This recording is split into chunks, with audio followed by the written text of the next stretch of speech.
बड़ी खबर आ रही है खाद संकट को लेकर। खेती के लिए जरूरी खाद यानी यूरिया को लेकर सरकार ने बड़ा कदम उठाया है। दरअसल भारत सरकार ने 25 लाख टन यूरिया विदेशों से मंगाने का फैसला किया है।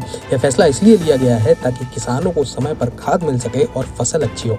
यूरिया की कीमतों में बहुत तेजी से बढ़ोतरी हुई है। कुछ ही महीनों में इसकी कीमत लगभग 84% तक बढ़ गई है।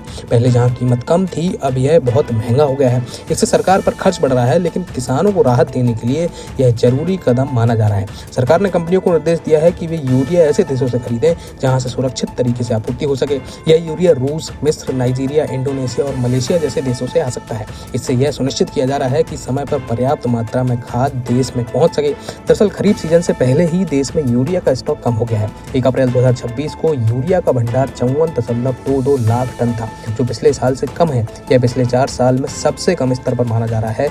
इसलिए अगर समय पर खाद नहीं मिली तो फसलों पर खासा असर पड़ सकता है। वैज्ञानिकों का कहना है कि अगर यूरिया की कमी रही तो खासकर धान की फसल प्रभावित हो सकती है, क्योंकि भारत में धान की खेती का बड़ा हिस्सा खरीफ सीजन में ही होता है। इसलिए इस समय खाद की सही मात्रा में उपलब्धता बहुत जरूरी है। सरकार इस समस्या को समझते हुए पहले से तैयारी कर रही है और अप्रैल और मई के महीनों में जब खाद की मांग कम होती है तब सरकार भंडारण बढ़ाने की कोशिश कर रही है। इससे खरीफ सीजन में किसानों को आसानी से खाद मिल सकेगी। अगर यूरिया कम होगा तो फसल भी कमजोर हो सकती है और इसलिए सरकार अभी से ज्यादा यूरिया मंगा रही है ताकि किसानों को परेशानी ना हो और देश में अनाज की कमी ना हो। तो किसानों के लिए इस वक्त ये बड़ी खबर सामने आई है कि सरकार खाद संकट से निपटने के लिए तैयारियां पूरी कर चुकी है और विदेशों से करीब 25 लाख टन यूरिया मंगाने का फैसला लिया गया है।